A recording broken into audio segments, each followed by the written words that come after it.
Welcome back to Thread Whispers. Ever had a contractor who treated your dream renovation like their personal vacation schedule? Well, buckle up because today's story is about a homeowner who reached their absolute breaking point in the most dramatic way possible. We're talking months of delays, a gutted house, and one act of revenge that'll have you questioning everything you know about patience and justice. Trust me, this tale of family business gone wrong has a twist that'll leave your jaw on the floor. So let's start. The envelope containing our renovation savings felt thin in my hands, but it represented months of careful budgeting.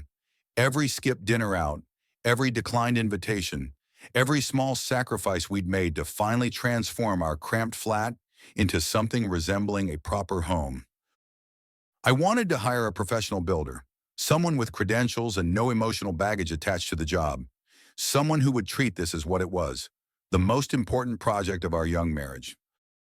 We should use my brother-in-law's company, my wife said over breakfast, her fingers tracing the rim of her coffee cup. Tom does good work, and it keeps everything in the family. I felt my stomach tighten. Mixing family and business had disaster written all over it, but the hopeful look in her eyes made my protest die in my throat. If you think that's best, I said, already knowing I'd regret those words. The first few days went smoothly enough. Tom and his crew arrived promptly at 8, ripping out cabinets and fixtures with efficient brutality. The sound of sledgehammers and power tools filled our home as 20 years of previous owners' choices were systematically destroyed. By the end of week 1, we were living in what could generously be called organized chaos. No kitchen, no proper bathroom, just bare walls and exposed pipes snaking through the skeleton of our dreams. That's when Tom vanished. It started with unanswered texts. "Hey, what time are you coming in today?" Sent at 7 in the morning, delivered but never read. Then missed calls that went straight to voicemail.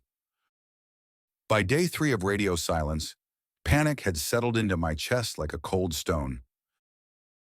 "Maybe there's a family emergency," my wife suggested, but her voice carried the same worry that had been keeping me awake at night.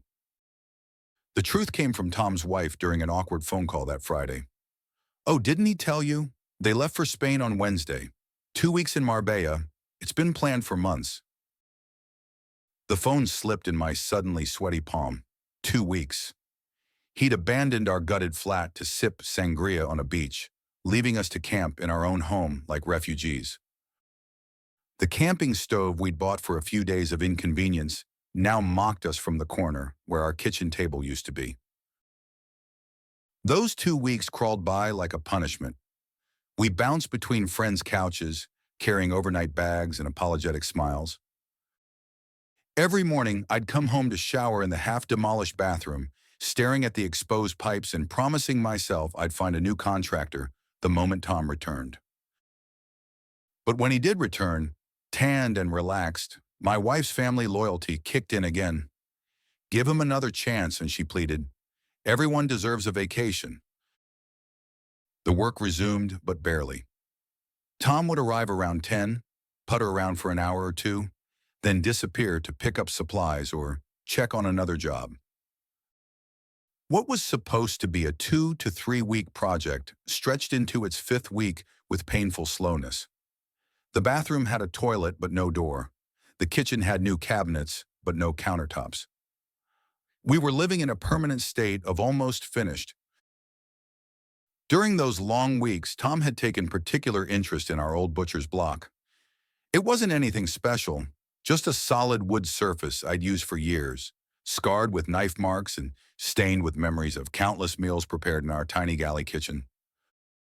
"You won't need this anymore with the new counters coming in," he'd said, running his hand over its worn surface. "Mind if I take it off your hands?" I'd shrugged. "Sure, it's yours when the job's done."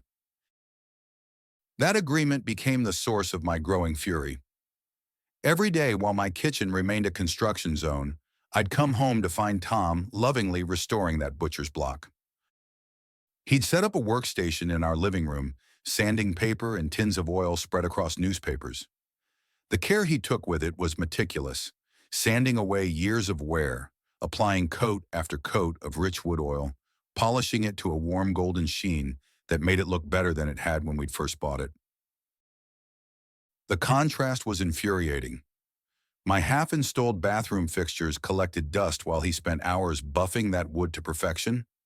My kitchen cabinet sat doorless and incomplete while he researched the proper technique for achieving museum-quality finish on what was essentially scrap wood. The breaking point came on a Tuesday evening in week 7.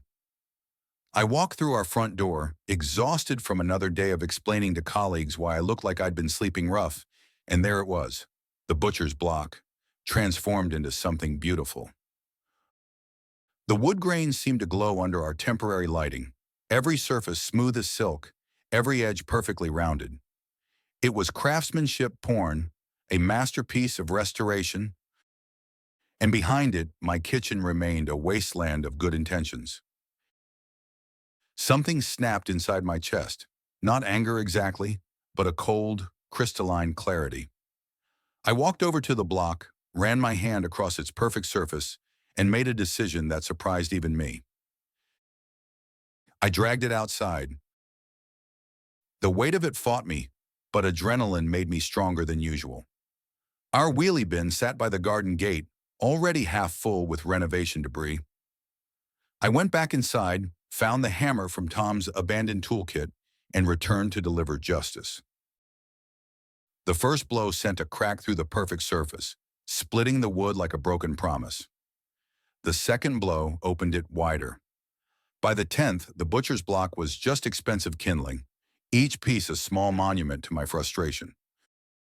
The sound echoed off the neighboring houses, sharp, violent cracks punctuating the suburban evening quiet. I swept every splinter into the bin, closed the lid, and went inside to make dinner on our camping stove. The next morning, Tom arrived with his usual casual punctuality, coffee in hand, and the unhurried gait of someone who'd never missed a deadline in his life. I watched from the window as he surveyed his makeshift workshop, his eyes scanning for the masterpiece he'd spent so many hours perfecting. His face went through several expressions: confusion, disappointment, something that might have been hurt. He stood there for a long moment, staring at the empty space where his pride and joy had been, then quietly packed up his restoration supplies. We worked in the same space for another 4 weeks until the job was finally mercifully finished. He never asked about the butcher's block. I never offered an explanation. Some conversations are better left unspoken, some lessons better learned in silence. The renovation was beautiful when completed, everything we dreamed of and saved for. But every time I prepare food on our new granite countertops, I remember the weight of that hammer in my hand and the sound of perfect wood splitting under pressure. That is the whole story. Honestly, this guy was pushed to his absolute limit by someone who clearly didn't respect the job or the trust placed in him. I'd give him a solid 2 out of 10 Slytherins. Maybe he pranked someone with enchanted dung bombs, but Tom had it coming. Sometimes you have to send a message, even if it's with a hammer. What's your verdict? Was this justified payback, or did he go too far? Drop your thoughts in the comments below. Hope you enjoyed the ride. If you did, give this video a thumbs up and hit that subscribe button to help me reach my first 1,000 subscribers. It really means a lot. And hey, if you're still craving more drama, mystery, or chaos, check out the next story right here on the screen. See you in the next one.